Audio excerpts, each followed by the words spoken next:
আসসালামু আলাইকুম ওয়া রাহমাতুল্লাহ। প্রিয় 2025 সালের এসএসসি শিক্ষার্থীবৃন্দ, আমার চ্যানেল মাধ্যমিক গণিতে তোমাদের স্বাগতম। টেস্ট পরীক্ষার পরবর্তী সময়ে তোমাদের গণিতের প্রস্তুতির পূর্ণতার জন্য আজ আমি ঢাকা বোর্ড 2024-এর গ বিভাগ অর্থাৎ ত্রিকোণমিতি ও পরিমিতির অংশ নিয়ে আলোচনা করছি। এই অংশের প্রথম যে প্রশ্নটা দেখা যাচ্ছে 7 নম্বরের ক বলা হয়েছে যে sec 90 degree minus theta is equal two 5/3 হলে সাইন থিটা এর মান নির্ণয় করো। তো আমরা প্রথমে প্রশ্নটা তুলে নিয়েছি। এখন বিজোড় সংখ্যক 90, একটা 90 এক বিজোড়, তো বিজোড় সংখ্যক 90 হলে sec পরিবর্তিত হয়ে কোসেক হয়ে যায়। কোসেক আর এই যে কোণের মান হচ্ছে যে এইটা theta, cosec theta is equal two হচ্ছে 5/3। তো কোসেককে আমরা 1/sin লিখতে পারি। 1/sin equal to 5/3। আমাদের সাইন থিটার মান বের করতে বলেছে, এটাকে যদি আমরা উল্টিয়ে দিই তাহলে সাইন থিটা পাই। এ পাশে যদি উল্টিয়ে দেওয়া হয় ডান পাশে উল্টিয়ে দিতে হবে, 5/3 উল্টিয়ে 3/5। এ হচ্ছে সাইন থিটা এর মান। সাতের খ নম্বর প্রশ্নটি উদ্দীপকের সাথে সম্পর্কযুক্ত। উদ্দীপকে বলা হয়েছে যে a is equal to 1 plus sine theta এবং b is equal to 1 minus sine theta. প্রমাণ করো যে sec theta plus tan theta is equal to root over a plus a by b। এটা উল্টা করে দিয়েছে, এটা সাধারণত এই যে এই রুট ওভার যুক্ত অংশ এটা বাম পাশে থাকে, sec theta plus tan theta এটা ডান পাশে থাকে। তো সে যাই হোক, ইচ্ছা করলে তোমরা ডান পাশের অংশ নিয়েও প্রমাণের কাজটা শুরু করতে পারো, ইচ্ছা করলে বাম পাশ নিয়েও করতে পারো। যেভাবে করো দুভাবেই করা সম্ভব। তো এখানে আমি বাম পক্ষটাকে নিয়েই হিসাব শুরু করলাম। sec theta plus tan theta, secকে ভেঙে আমরা লিখতে পারি 1/cos আর tan মানে হচ্ছে sin বাই cos। এরপরে যদি লসাগু নেওয়া হয় cos থিটা লসাগু, ওপরে 1 প্লাস sin থিটা, নিচের হর দিয়ে লসাগুকে ভাগ করে যাওয়া হয়, তার সাথে উপরের লব গুণ করে এইখানে লিখতে হয়। তো সেই হিসাবে 1 প্লাস sin থিটা। এরপরে ভেতরে স্কয়ার আনার জন্য আমরা এখানে রুট ওভার দিলাম, বা উল্টাভাবে বলতে পারি এখানে রুট ওভার আনার জন্য ভেতরে স্কয়ার দিলাম। 1 প্লাস সাইন হোল স্কয়ার আর নিচে হচ্ছে cos স্কয়ার। cos স্কয়ারকে ভেঙে আবার আমরা 1 মাইনাস সাইন স্কয়ার লিখতে পারি। এখন এই 1 এর উপর একটা স্কয়ার মনে মনে ধরে নাও, তাহলে a স্কয়ার মাইনাস b স্কয়ারের সূত্রানুসারে নিচে a plus b into a minus b। আর উপরে 1 plus sine theta whole square ছিল, সেটাকে আমরা দুইবার লিখলাম গুণ অবস্থায়। তাহলে একটা 1 প্লাস সাইন থিটা উপর নিচ থেকে কেটে দিতে পারি, আর থাকে তাহলে 1 plus sine theta by 1 minus sine theta. তো এই 1 প্লাস সাইন থিটা এটা হচ্ছে a এর মান, উদ্দীপকে দেয়া আছে, আর 1 মাইনাস সাইন থিটাই হচ্ছে b। তাহলে রুট a বাই b এটাই হলো আমাদের ডান পাশের অংশ। তো তাহলে বাম পক্ষ ডান পক্ষ দুই পক্ষ সমান, সেটা প্রমাণ করা হলো। গ নম্বর প্রশ্নে b minus cos theta is equal to 0 হলে থিটা এর মান নির্ণয় করো, যেখানে theta greater than or equal to 0 আর less than or equal to 90 degree. 0 degree থেকে বড় বা সমান আর 90 ডিগ্রি থেকে ছোট বা সমান। তো b minus cos theta equal to 0, b মানে হচ্ছে 1 মাইনাস সাইন থিটা, সেই মান বসানো হলো, তারপরে মাইনাস cos থিটা। এখন এই sine theta minus cos theta এগুলো মাইনাস সাইন মাইনাস cos এগুলোকে আমরা যদি ডান পাশে নিয়ে যাই তাহলে সেগুলো প্লাস হয়ে যায়। এবার উভয় পক্ষে বর্গ করব। তো এই অংশটুকু বাম পাশে লিখেছি আর 1টাকে ডান পাশে নিয়ে তারপরে বর্গ করা হলো। এটা a plus b whole square সূত্রানুসারে বর্গ করে a square plus b square plus 2ab, ডান পাশে 1 এর বর্গ করলে 1। এই sine square theta plus cos square theta ত্রিকোণমিতির সূত্রানুসারে 1 হয়। তারপরে এই 2 সাইন থিটা cos থিটা সেটা থাকলো। এই 1টা ডান পাশে গিয়ে এই 1 এর সাথে বিয়োগ হয়ে 0। তারপরে এই যে 2 সাইন থিটা cos থিটা এই যে 2টা আছে গুণ অবস্থায়, সেটাকে যদি ডান পাশে নিয়ে যাই সেটা 0 এর সাথে ভাগ হয়ে 0 হয়ে যাবে। এখন তাহলে sine theta into cos theta is equal to 0, দুইটা রাশির গুণফল যদি 0 হয় তাহলে তাদের যে কোনো একটা 0 হবেই। তাহলে sine theta is equal to 0 অথবা cos theta is equal to 0। Sine theta is equal to 0, 0 হচ্ছে সাইন 0 ডিগ্রির মান, দুপাশ থেকে সাইন বাদ দিয়ে আমরা পাবো থিটা এর মান হচ্ছে 0 ডিগ্রি। এটা গ্রহণযোগ্য মান, কারণ প্রশ্নে বলা ছিল 0 এর থেকে বড় বা সমান। আবার এদিকে 0 হচ্ছে cos 90 ডিগ্রির মান, এখানে বাম পাশে যেহেতু cos আছে সেই জন্য cos এর হিসেবে ডান পাশে ভাঙা হলো। দুই পাশ থেকে cos বাদ দিয়ে এখান থেকে পাওয়া যায় থিটার মান হচ্ছে 90 ডিগ্রি, এটাও গ্রহণযোগ্য মান। তার মানে থিটার মান 0 বা 90 ডিগ্রি।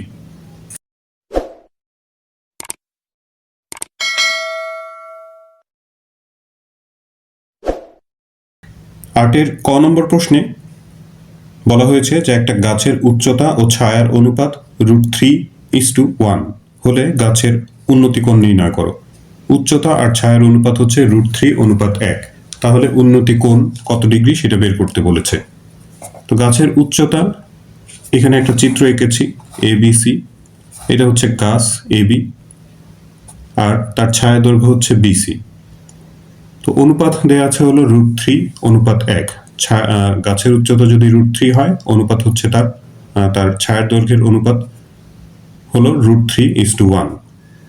তো আমরা জানি যে অনুপাতের রাশি দুইটাকে নির্দিষ্ট কোনো একটা সংখ্যা দিয়ে গুণ করলে আসল সংখ্যাটা পাওয়া যায়। তো এই ক্ষেত্রে সেই নির্দিষ্ট সংখ্যাটাকে x ধরে নিচ্ছি। তো তাহলে গাছের উচ্চতা এখানে AB, সেটাকে যদি আমরা √3x ধরি, তাহলে ছায়ার দৈর্ঘ্য হচ্ছে 1x অর্থাৎ x। তো BC = x। উন্নতি কোণ এই যে এখানে ACB কোণ, সেটাকে থিটা ধরে নেওয়া হলো। তো এই থিটার মানটাই আমাদের বের করতে হবে। তো এই বাহু আর এই বাহু, এই দুইটা বাহুর হিসাব আমাদের আছে। তো এই দুই বাহু এই কোণের সাপেক্ষে এটা হচ্ছে লম্ব বা বিপরীত বাহু, আর এটা হচ্ছে সন্নিহিত বাহু বা ভূমি। তো লম্ব আর ভূমির মধ্যে ট্যানের সম্পর্ক, সে কারণে আমরা এই ট্যানের হিসাব নিচ্ছি। tan θ = লম্ব বাই ভূমি AB/BC √3x/x। ওপর নিচ থেকে যদি x কেটে দেই, √3 থাকে, √3 হচ্ছে tan 60 ডিগ্রির মান। দুপাশ থেকে tan বাদ দিয়ে আমরা থিটার মান পাই 60 ডিগ্রি। তার মানে গাছের উন্নতি কোণ 60 ডিগ্রি। খ নম্বর প্রশ্নটা উদ্দীপকের সাথে সম্পর্কযুক্ত। 1 নং চিত্র হতে AB এর দৈর্ঘ্য নির্ণয় করো। এই যে এটা হচ্ছে 1 নং চিত্র। এখানে এই যে চিত্র 2-এ এখানে M', N' সমান্তরাল MN বলা হয়েছে। এটা আসলে চিত্র 1-এর হিসাব, এখানে কোনো MN নাই। এই যে এটা M', N' আর MN, এই দুটো রেখা হচ্ছে সমান্তরাল, সেই কথা এখানে বলা হয়েছে। এখানে একটু প্রিন্টিং মিস্টেক। আর MN সমান হচ্ছে 1500 মিটার। এই যে M থেকে N এই দূরত্বটা দেয়া আছে হলো 1500 মিটার। দুইটা কোণ দেয়া আছে, এটা এই কোণটা MAM, M', সেই কোণটা হচ্ছে 45 ডিগ্রি, আর N', সেই কোণ হলো 60 ডিগ্রি। এখন বলা হয়েছে যে AB এর দৈর্ঘ্য নির্ণয় করো। AB হচ্ছে এই যে উচ্চতা। তো আমরা যে ওই যে বেলুন অথবা হেলিকপ্টার নিয়ে যে অঙ্ক আছে, সেই অঙ্কটাই আসলে এটা। এখানে চিত্র দিয়ে দেয়া আছে, তো এখানে আর চিত্রের বিবরণ দরকার নাই, এটা আরো সহজ হয়ে গেল হিসাবটা। তো এই কোণটা আর এই কোণটা হচ্ছে যে এই যে এই কোণ যথাক্রমে এবং এই কোণের সমান হবে, অর্থাৎ এটা 45 ডিগ্রি আর এটা 45 ডিগ্রি, কারণ এই দুইটা কোণ হচ্ছে একান্তর কোণ। একই কারণে এই দুইটা কোণ একান্তর কোণ। একান্তর কোণ সমান হয়, সে কারণে এই কোণগুলো সমান হবে। সেই কথাটা আমরা লিখে নিব। এখানে চিত্র এঁকে নিয়েছি। এটা চিত্র না আঁকলেও হয়, যেহেতু চিত্রটা উদ্দীপকে দেয়াই আছে। তারপরে এঁকে নিলে ভালো হয়। এখানে যে ABটাকে আমরা H ধরে নিয়েছি, তারপর এই পাশের এই যে BN, এই পাশের অংশটুকুকে X ধরা হয়েছে। সম্পূর্ণ M থেকে N যেহেতু 1500, তাহলে এই BNM বা MB সেই অংশটুকু হচ্ছে 1500 থেকে X বাদ দিয়ে বাকি যা থাকে 1500 - X। তারপরে এই কোণটা 45, এখানে এই কোণটাও 45 হবে, সেটা এখানে লিখেছি।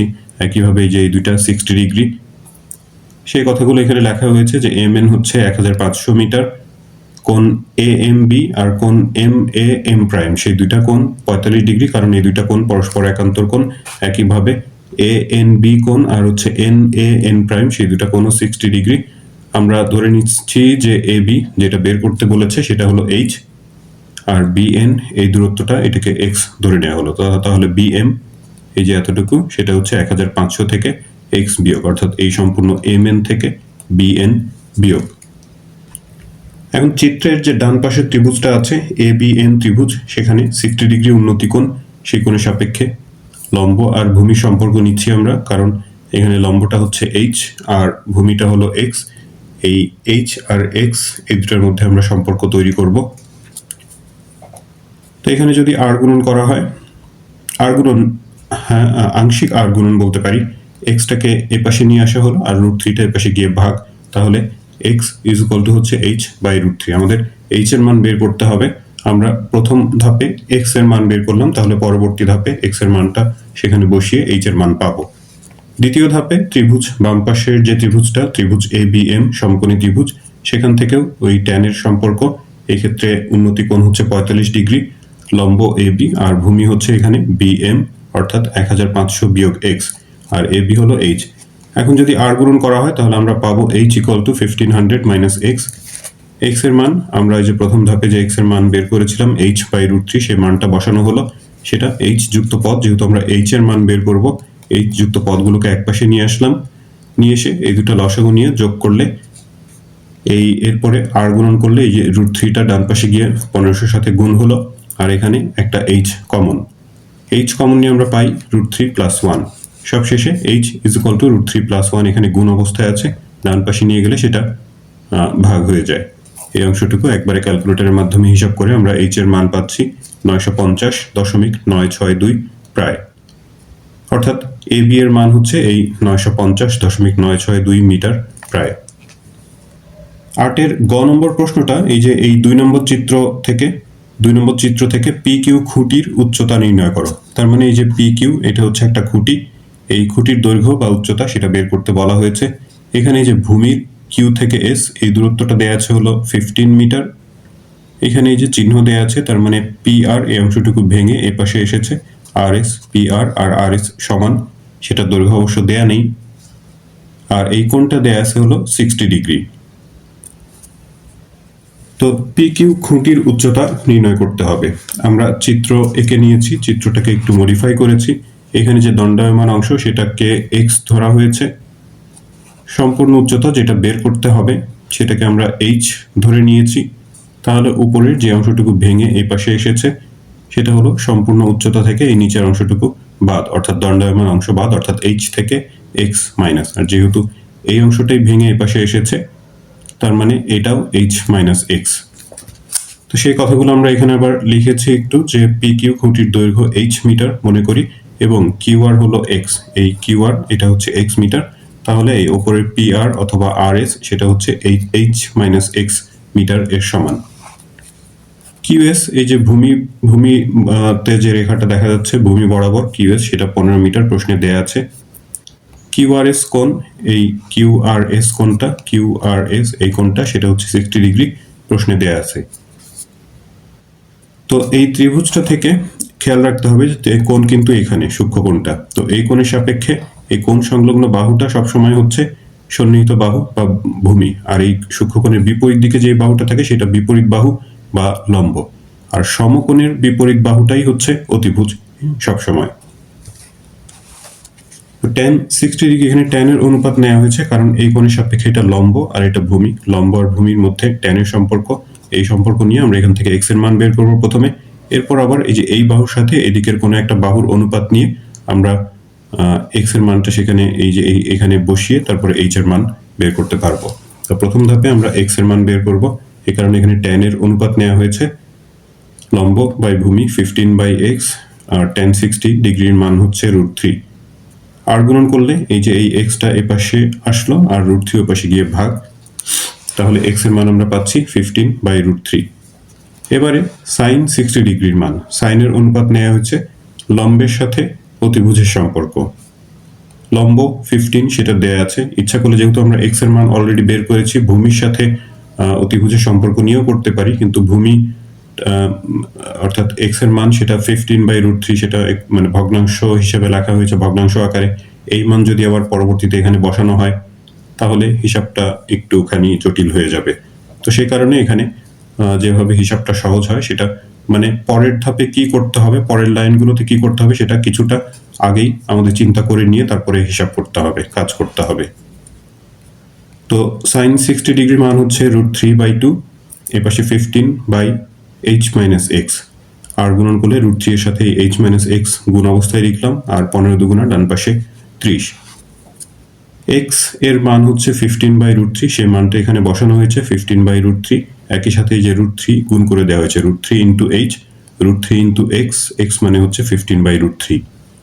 √3 কাটা যাবে, এখানে কেটেই দেই, এখানে -15 থাকে তাহলে -15টা ডান পাশে গিয়ে 30 এর সাথে যোগ হয় 45 ডিগ্রি, 45 √3h ইকুয়াল টু 45, তাহলে h ইকুয়াল টু হবে √3টা ডান পাশে গিয়ে ভাগ, এই যে এই পাশে আমি করেছি 45কে √3 দিয়ে ভাগ করলে পাচ্ছি 25.981 প্রায়, অর্থাৎ পি কিউ খুঁটির উচ্চতা হলো 25.981, প্রায় 26, এটা 26 মিটারও লিখতে পারি, 26 মিটার লিখলেও সমস্যা নেই। তো এই 25.981 মিটার প্রায়, এই হচ্ছে পি কিউ খুঁটির উচ্চতা। 9 নম্বর প্রশ্নের কতে বলা হয়েছে একটা ত্রিভুজের দুইটা বাহুর দৈর্ঘ্য যথাক্রমে 18 মিটার আর 16 সেন্টিমিটার, আর এই বাহুদ্বয়ের অন্তর্ভুক্ত কোণ হচ্ছে 30 ডিগ্রি। ত্রিভুজটার ক্ষেত্রফল নির্ণয় করতে হবে। তো ত্রিভুজের বাহু আর কোণ, অন্তর্ভুক্ত কোণ যদি দেয়া থাকে, একটা সূত্রই আছে যেখানে অন্তর্ভুক্ত কোণ ব্যবহার করে ত্রিভুজের ক্ষেত্রফল বের করা যায়। তো সেই সূত্রই প্রয়োগ করতে হবে। ত্রিভুজের দুইটা বাহুর দৈর্ঘ্য, এগুলোকে আমরা এ আর বি দিয়ে প্রকাশ করে নিয়েছি।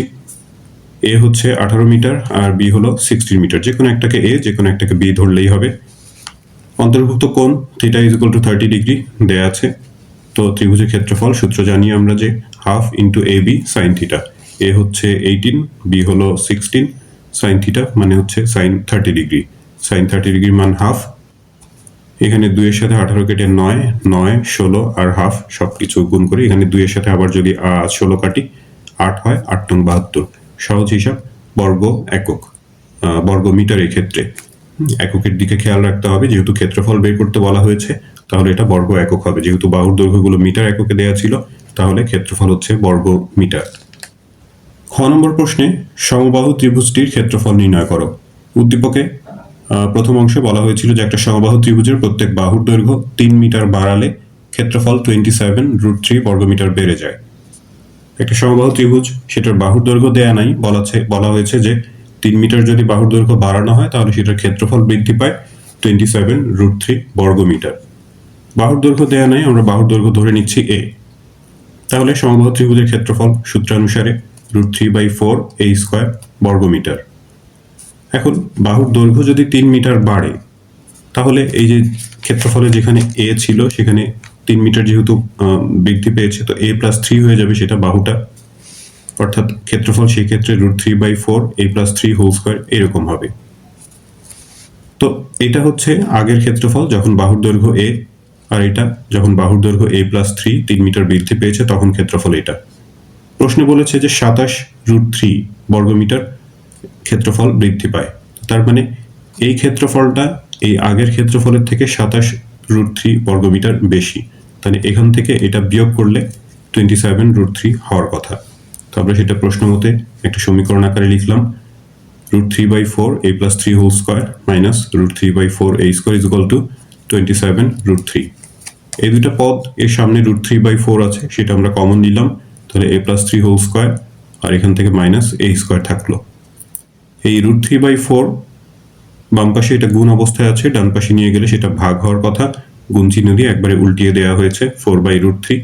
এই √3 সাথে √3 যদি কাটি 27 আর 4 গুণ করে পাওয়া যাবে হচ্ছে 108।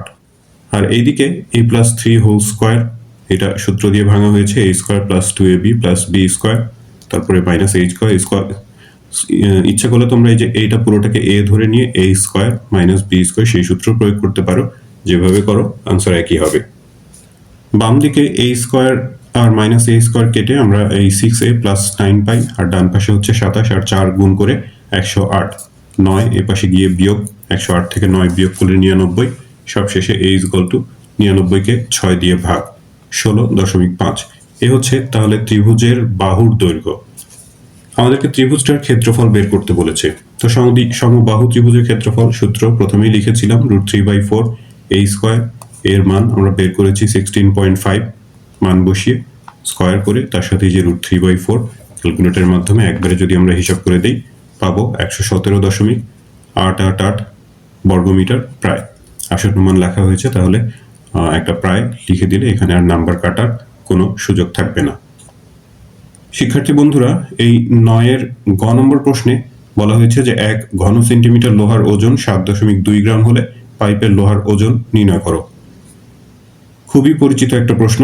এটার জন্য এই যে 2 নম্বর উদ্দীপক দেয়া আছে যে একটা লোহার পাইপের ভেতরের আর বাইরের ব্যাসার্ধ যথাক্রমে 4 সেন্টিমিটার আর 6 সেন্টিমিটার। পাইপের উচ্চতা দেয়া আছে 6 মিটার। তো এই হুবহু একই অঙ্ক আমি রাজুক উত্তরা মডেল কলেজের 9 নম্বর প্রশ্নের খতে করেছি। তো প্রয়োজন মনে করলে তোমরা সেই ভিডিওটা দেখে নিতে পারো। এটি এখানে করে আমি আর ভিডিওর দৈর্ঘ্য বাড়াচ্ছি না। তো শিক্ষার্থী বন্ধুরা, এই ভিডিও থেকে তোমরা উপকৃত হলে চ্যানেলটি সাবস্ক্রাইব করার এবং বন্ধুদের সাথে শেয়ার করার অনুরোধ জানাচ্ছি। তোমরা সবাই ভালো থাকবে, প্রার্থনা তোমাদের সবার জন্য। আল্লাহ হাফেজ।